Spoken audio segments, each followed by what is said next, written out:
स्वागत है आप सभी का आज की इस वीडियो में, जिसमें हम देखने जा रहे हैं लेबोरेटरी असिस्टेंट 2019 के प्रश्न। पहला क्वेश्चन है हमारा, the process of super imposing of message signal on high frequency wave. कहने का मतलब है वो प्रोसेस बताओ जिसमें आप एक मैसेज सिग्नल को हाई फ्रीक्वेंसी वेव के ऊपर सुपर इम्पोज करते हो या सुपर पोजिशन करते हो, उसको क्या बोलते हैं। तो देखो, जैसे एक हमारा है मैसेज सिग्नल, इस मैसेज सिग्नल को आप अगर इस हाई फ्रीक्वेंसी वेव जिसको हम बोलते हैं कैरियर सिग्नल, इसके ऊपर रखते हो तो इस प्रक्रिया को हम क्या बोलते हैं, मॉड्यूलेशन बोलते हैं। ठीक है, तो मतलब ऑप्शन नंबर सी जो है मॉड्यूलेशन हमारा क्या होगा, इसका करेक्ट आंसर होगा। ठीक है, चलते हैं अगले क्वेश्चन की ओर। अगले क्वेश्चन में हमसे पूछा गया है,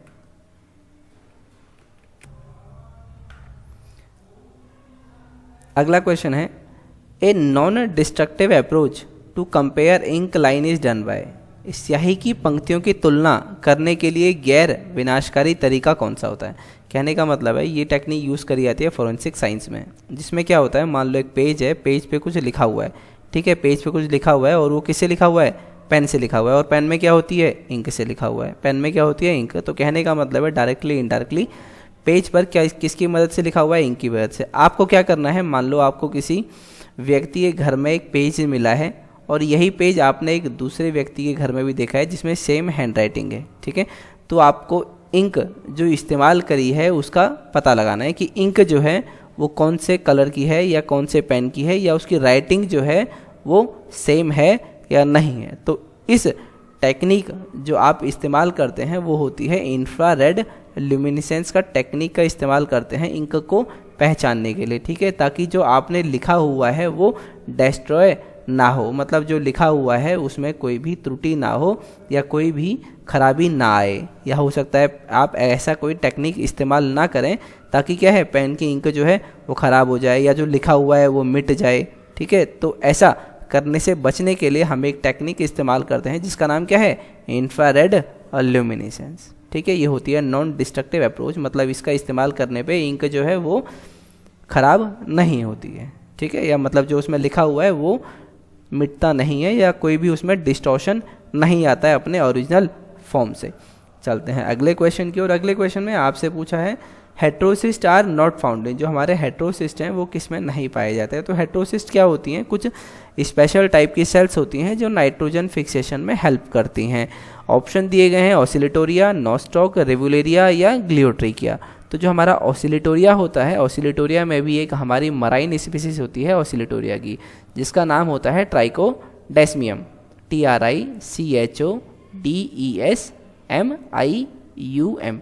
ट्राइकोडेस्मियम एक स्पीसीज है जो क्या है, मराइन स्पीसीज है ऑसिलेटोरिया की। इसमें हेट्रोसिस्ट देखने को नहीं मिलता है, इसलिए हमारा करेक्ट आंसर क्या हो गया, ऑप्शन नंबर ए। ठीक है, चलते हैं अपने अगले प्रश्न की ओर।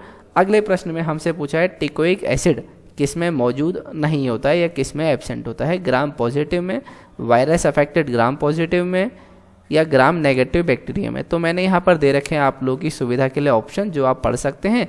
ग्राम पॉजिटिव और ग्राम नेगेटिव के बीच में डिफरेंस दे रखा है, इन पूरे डिफरेंस को आप अच्छे से पढ़ सकते हैं। ठीक है, यहाँ पर वीडियो को पॉज करके। लेकिन क्या है, मेरे को बताना है कि टिकोइक एसिड किस में मौजूद नहीं होता है। तो ये जो हमारे ग्राम नेगेटिव बैक्टीरिया होते हैं इसमें टिकोइक एसिड मौजूद नहीं होता है, इसलिए हमारा ऑप्शन नंबर सी क्या है इस क्वेश्चन का करेक्ट आंसर। इसमें आप यहाँ पर देख सकते हैं सेकंड वाले ऑप्शन में टिकोइक एसिड ग्राम पॉजिटिव में प्रेजेंट होगा लेकिन ग्राम नेगेटिव में ये मौजूद नहीं होता है। अब बात करते हैं ये ग्राम पॉजिटिव और ग्राम नेगेटिव है क्या। ठीक है, ग्राम पॉजिटिव और ये ग्राम नेगेटिव क्या चीज़ है बैक्टीरिया में। तो देखिए, ये टेक्निक जो है बैक्टीरिया को कलर करने की टेक्निक को ही हम बोलते हैं स्टेनिंग, और ये स्टेनिंग दी थी सबसे पहले क्रिश्चियन ग्राम ने, इसीलिए इनका नाम रखा गया है ग्राम पॉजिटिव और ग्राम नेगेटिव। क्रिश्चियन ग्राम में क्या होता है, हम एक स्पेशल टाइप की डाई लेते हैं, जिन बैक्टीरिया में वो डाई उनके सेल वॉल में रह जाती है वो तो होते हैं पॉजिटिव, और जिस बैक्टीरिया में उसके सेल वॉल में वो डाई मौजूद नहीं होती है उसको हम बोल देते हैं नेगेटिव। ठीक है, और ग्राम ने दिया है तो इसलिए ग्राम पॉजिटिव और ग्राम नेगेटिव। जिसकी सेल वॉल में या जिसकी बॉडी में ये स्टेन रिटेन कर जाए उसको बोलते हैं ग्राम पॉजिटिव, जिसमें ना रिटेन करे उसे हम बोलते हैं ग्राम नेगेटिव। ठीक है। और वो डाई कौन सी होती है, वो होती है crystal violet, CRYASTAL, crystal violet dye, ठीक है। क्रिस्टल वॉयलेट जो डाई होती है, इससे हम क्या करते हैं, इसमें स्टेनिंग करते हैं, ठीक है। तो चलते हैं अगले क्वेश्चन की ओर।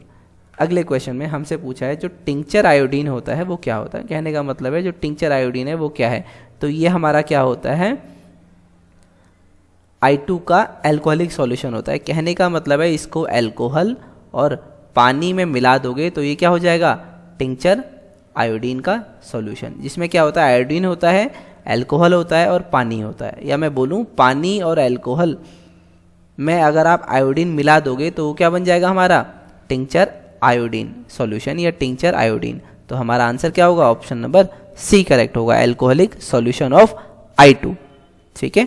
इसमें क्या होता है, tincture of iodine is the solvent is alcohol and water. इसमें सॉल्वेंट क्या होगा, वाटर और अल्कोहल, मतलब जिसमें घोला जाएगा, और जो सॉल्यूट है वो क्या होगा, आयोडीन, मतलब जिसको घोला जाना है, ठीक है, उसे हम बोलते हैं solute. Tincture of iodine is also known as weak iodine solution और iodine tincture. Iodine tincture is an antiseptic use to disinfect the wound. ये क्या होता है, इसको हम एंटीसेप्टिक की तरह प्रयोग करते हैं ताकि घाव क्या हो, डिसइंफेक्ट हो जाए, ठीक है। The structure of the iodine tincture is 2 to 7% of the iodine and remaining is either sodium और पोटाशियम आयोडाइड, ठीक है। तो कहने का मतलब है टिंचर ऑफ आयोडीन में क्या होता है, 2 से 7% क्या होगा, आयोडीन, बाकी जो बचा हुआ है वो क्या होगा, सोडियम होगा या पोटाशियम आयोडाइड होगा। चलते हैं अगले क्वेश्चन की ओर। अगले क्वेश्चन में हमसे पूछा है the nucleus of mass number A has radius. कहने का मतलब है एक न्यूक्लियस है जिसका मास नंबर क्या है, A, ठीक है, उसकी रेडियस क्या होगी, ठीक है। या यहाँ पर आपसे सीधे सीधे पूछा गया है मास का, और जो रेडियस है इसका क्या पूछा गया है, इक्वेशन पूछी गई है, ठीक है, या इनका रिलेशन पूछा गया है, ठीक है। तो आप यहाँ पर देख सकते हैं कि क्या होता है, जो हमारा न्यूक्लियस होता है उसमें मास नंबर और रेडियस में क्या फ़र्क होता है। उसका रेडियस का फॉर्मूला होता है, रेडियस डायरेक्टली प्रोपोर्शनल होता है एटॉमिक रेडियस के 1/30 के, ठीक है। उसका पावर 1/30 के डायरेक्टली प्रोपोर्शनल होता है। जब हम डायरेक्टली प्रोपोर्शनल को हटाते हैं तो इज इक्वल टू का साइन लगाते हैं और एक कांस्टेंट इस्तेमाल करते हैं जो कि क्या होता है, R0, और A की पावर 1/3। ये क्या होता है, रेडियस में और एटॉमिक मास में रिलेशन। R होता है रेडियस, A होता है एटॉमिक मास नंबर या मास नंबर, ठीक है। इनका रिलेशन होता है, इसलिए ऑप्शन नंबर जो C है, D है, वो क्या होगा, correct answer. R is equal to R0 A की पावर 1/3, ठीक है। चलते हैं अगले क्वेश्चन की ओर। अगले क्वेश्चन में हमसे पूछा गया है जो bureau of police research and development, ये कहाँ पर है, तो ये है हमारा नई दिल्ली में, ठीक है। नई दिल्ली में जो ब्यूरो है, BUREAU, ब्यूरो किसका, पुलिस रिसर्च का, पुलिस RESEARCH रिसर्च, और डेवलपमेंट का DEVELOPMENT डेवलपमेंट का है, ठीक है। और ये कहाँ पर है, ये आपका है दिल्ली जयपुर जो एक्सप्रेस वे है उस पर है, ठीक है, उसी के आसपास है, ठीक है। और शायद अगर मैं सही हूँ तो ये महिपालपुर के आसपास है, ठीक है, महिपालपुर जो है उसके पास में ही है, ठीक है। तो हमारा ऑप्शन नंबर D है इस क्वेश्चन का करेक्ट आंसर। चलते हैं अगले क्वेश्चन की ओर। अगले क्वेश्चन में हमसे पूछा है जो एंथोसाइनिन्स हैं वो कहाँ पर मिलते हैं या कहाँ पर पाए जाते हैं। तो देखो एंथोसाइनिन जो होते हैं वो क्या होते हैं, हमारे कुछ पिगमेंट्स होते हैं, ठीक है। एंथोसाइनिन क्या होते हैं, हमारे कुछ पिगमेंट्स होते हैं जो कि क्या होते हैं, वाटर सोल्यूबल, वाटर में क्या होते हैं, सोल्यूबल होते हैं। उन पिगमेंट्स को हम बोलते हैं एंथोसाइनिन पिगमेंट्स, ठीक है। जो प्लांट्स में कहाँ पाए जाते हैं, प्लांट्स में जो उनका वैक्यूल होता है, उस वैक्यूल के अंदर ये पिगमेंट्स मौजूद होते हैं। ये क्या है इनका, वैक्यूल, VACUOLE, वैक्यूल। और जो वैक्यूल की जो बाहर की परत होती है, इस परत को हम क्या बोलते हैं, टोनोप्लास्ट, ठीक है। द कवरिंग ऑफ वैक्यूल और द लेयर या outer most layer of vacuole is called as tonoplast. इस वैक्यूल के अंदर क्या होता है, एंथोसाइनिन पिगमेंट, जो कि प्लांट को क्या देता है, कलर देता है, प्लांट को कलर प्रोवाइड करता है। कहने का मतलब है अगर आप टमाटर देखेंगे, TOMATO टमाटर देखेंगे, तो टमाटर का लाल रंग जो होता है वो इसी एंथोसाइनिन पिगमेंट के कारण होता है, जो कि कहाँ होता है, प्लांट के वैक्यूल के अंदर होता है। ठीक है, प्लांट सेल में वैक्यूल के अंदर पाया जाता है। ऐसे ही जो रोज है मतलब गुलाब है, गुलाब का भी लाल कलर इसी एंथोसाइनिन पिगमेंट के कारण होता है, जो कि कहाँ पर होता है, फिर वही वैक्यूल के अंदर होता है। तो एंथोसाइनिन पिगमेंट जो है कहाँ पर मिलते हैं, सेल के वैक्यूल में। ऑप्शन नंबर ए क्या होगा, करेक्ट आंसर होगा। ठीक है, चलते हैं अगले क्वेश्चन की ओर। अगले क्वेश्चन में हमसे पूछा है बॉन्ड बताओ साइटोसिन और ग्वानिन के बीच में, चाहे DNA में हो या RNA में हो। तो इसमें क्या होता है,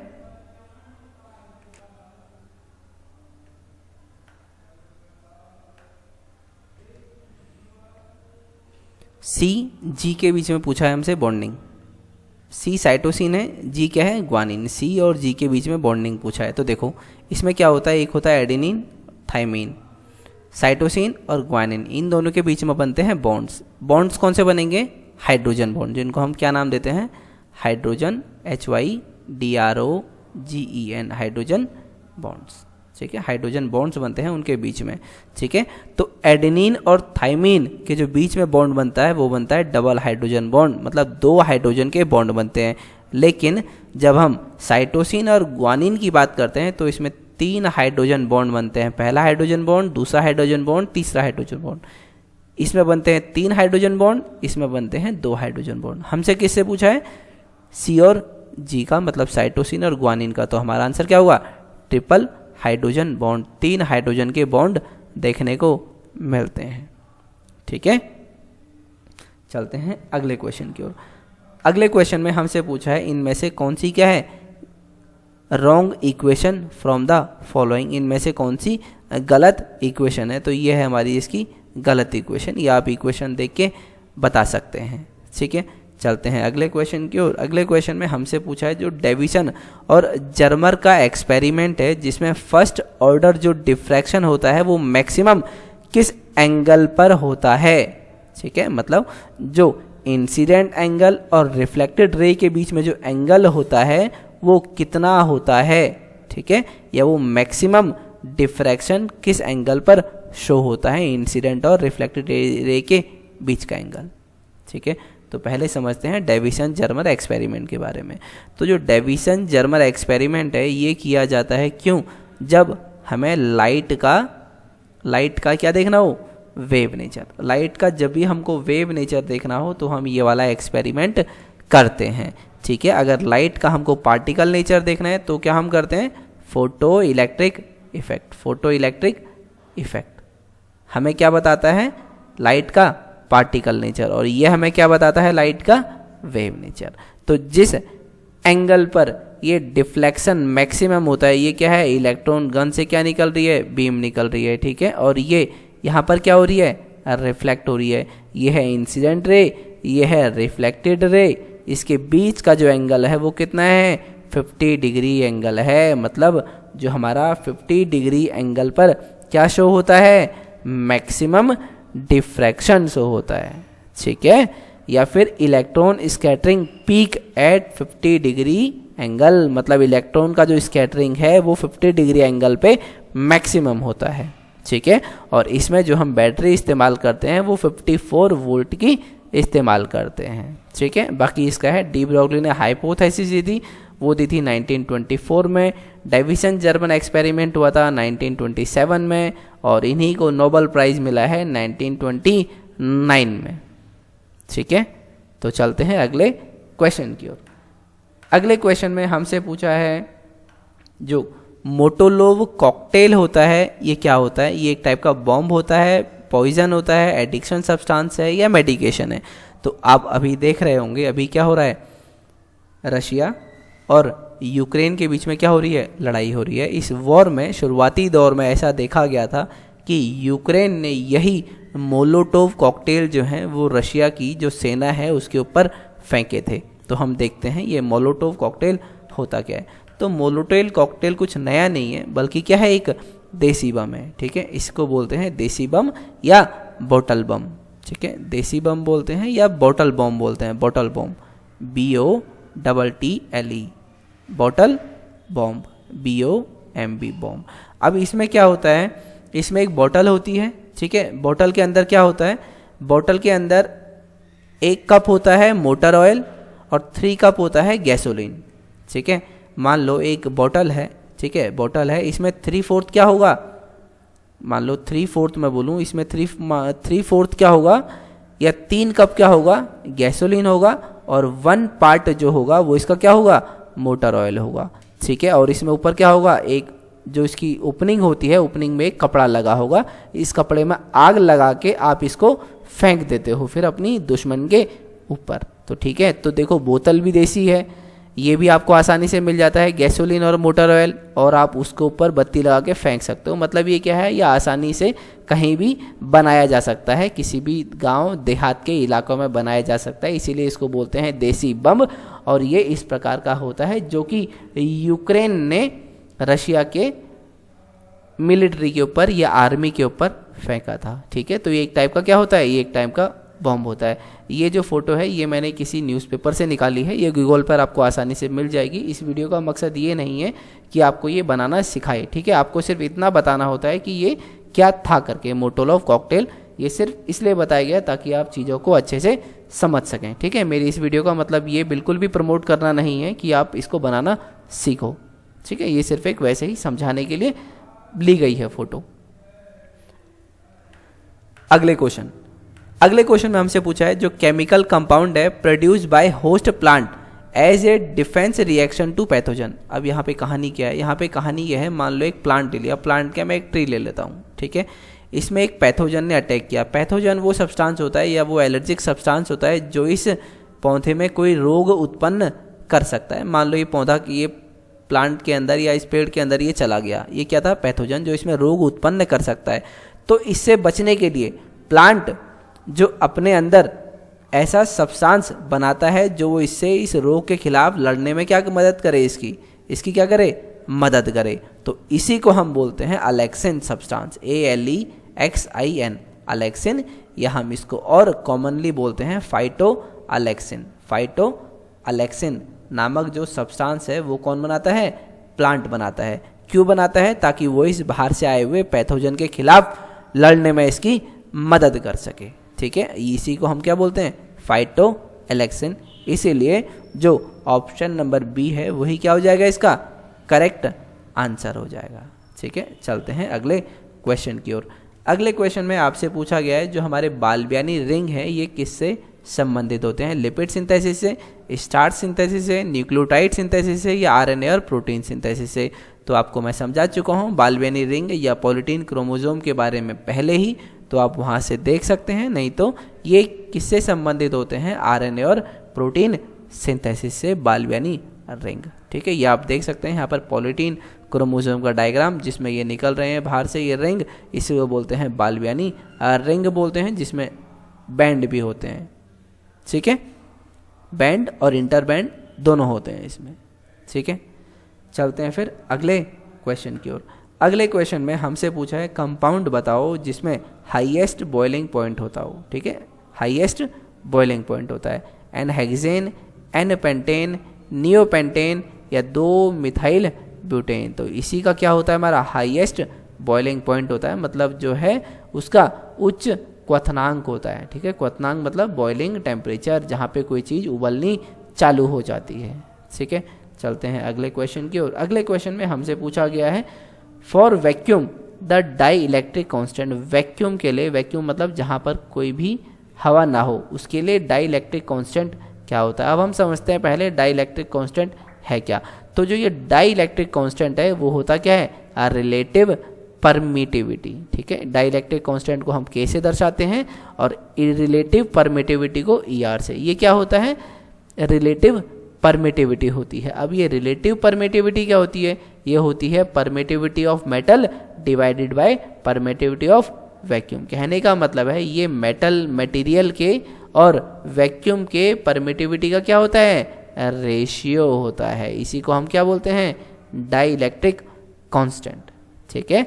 और ये वैक्यूम के लिए इसकी वैल्यू कितनी होती है, 1 होती है। ठीक है, तो ये क्या था इसका करेक्ट आंसर। अगला क्वेश्चन है हमारा, जो क्रोनोलॉजिकल सीक्वेंस बताओ incidence pattern type in fingerprints. मान लो आपके कोई अंगूठे के निशान है या पूरे हाथ के निशान है, तो उसको हम निशान को क्या बोलते हैं, फिंगरप्रिंट। उनका एक पैटर्न बताना है। ठीक है, जो उनकी सीक्वेंस होती है वो कौन सी होती है, वो होती है सबसे पहले लूप आता है, फिर वोल आता है, फिर आर्क होता है। इनकी आप ऊपर डायग्राम भी देख सकते हैं कि लूप ऐसा स्ट्रक्चर है, वोल ऐसा स्ट्रक्चर है, आर्क ऐसा स्ट्रक्चर। इसमें से आर्क जैसी बनी होंगी, इसमें क्या होगा, वोल में पहले एक ऐसे कर्व जैसा बना होगा अंदर, ठीक है, वोल टाइप का बना होगा, इसमें लूप बने होंगे। ठीक है, जैसे आप देख रहे हैं ये लूप दिखाई दे रहा है आपको, ये लूप, फिर ये दूसरा लूप, ऐसे लूप बने होते हैं। ठीक है, तो अब हम इसके आंसर को देखेंगे तो क्या होगा, पहले लूप है, फिर वोल है, फिर आर्क है, तो हमारा ऑप्शन नंबर डी इसके हिसाब से करेक्ट होगा, लूप, वोल और आर्क। ठीक है, इसी में ये सीक्वेंस में लगे हुए हैं। ठीक है, चलते हैं अगले क्वेश्चन की ओर। अगले क्वेश्चन में हमसे पूछा है जो हमारा बैक्टीरिया है, बैक्टीरिया की सेल वॉल जो होती है किससे बनी होती है, तो वो बनी होती है हमारी पेप्टिडोग्लाइकन से, PEPTIDO पेप्टिडोग्लाइकन, GLYCAN, पेप्टिडोग्लाइकन से क्या बनी होती है हमारी सेल वॉल, किसकी, बैक्टीरिया की। तो ऑप्शन नंबर डी क्या होगा, करेक्ट आंसर होगा। प्लांट की बनी होती है सेल्यूलोज की। ठीक है, और काइटिन की जो सेल्यूलोज होती है वो किस में बनी होती है, फंजाई में या फंगस में। ठीक है, फंजाई में या फिर फंगस की जो सेल वॉल बनी होती है वो बनी होती है काइटिन से। ठीक है, अगला क्वेश्चन, अगले क्वेश्चन में हमसे पूछा है मास्ट सेल सीक्रेट, मतलब जो मास्ट सेल्स हैं वो क्या सीक्रेट करती हैं। मास्ट सेल एक टाइप की हमारी WBC होती हैं, ये सीक्रेट करती हैं हिस्टामाइन। ठीक है, जो कि बॉडी में एलर्जिक रिएक्शन को प्रमोट कर सकता है। ठीक है, तो चलते हैं अगले क्वेश्चन की ओर। अगले क्वेश्चन में हमसे पूछा है सोर्स ऑफ अल्ट्रावायलेट रेडिएशन बताओ जो अल्ट्रावायलेट विजिबल स्पेक्ट्रोमेट्री में यूज़ करते हैं। Source of ultraviolet radiation used in ultraviolet visible spectrometer, mercury vapour lamp, sodium vapour lamp, halogen lamp या H2D2 डिस्चार्ज ट्यूब। जो ये H2D2 डिस्चार्ज ट्यूब है इसी को हम लेते हैं सोर्स ऑफ अल्ट्रावायलेट रेडिएशन। मतलब आपको कहीं पर अगर अल्ट्रावायलेट विजिबल स्पेक्ट्रोमेट्री करनी है तो आप वहाँ पर अल्ट्रावायलेट रेडिएशन का सोर्स क्या लोगे, H2D2 डिस्चार्ज ट्यूब। इस वीडियो में इतना ही, बाकी हम मिलते हैं आपको अपनी अगले वीडियो में। तब तक के लिए आप इस वीडियो को लाइक, शेयर और सब्सक्राइब करते रहें। धन्यवाद।